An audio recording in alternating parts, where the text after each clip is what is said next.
One of the most powerful things I heard in the last year or two was a human cannot be a failure. Failure is an incident, an action, a verb. It is not a noun or a state of being. You can fail at something, but that does not define you as a failure unless you let it. And in fact, turning it into something that informs the next step, which to come full circle is in a roundabout way how you landed in the business that you're in now and tapped into the secrets of how you generate a successful referral based business without asking.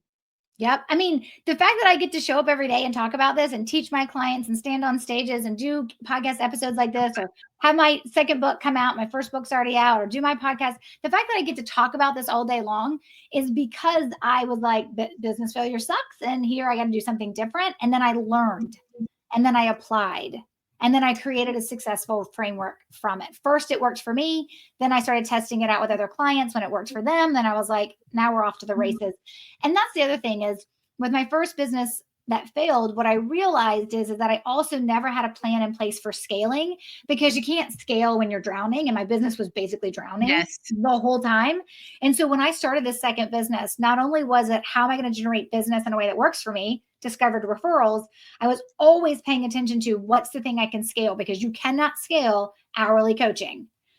And it's just now right? you're you're preaching to the choir over here, my friend. But yes, that is you can grow it.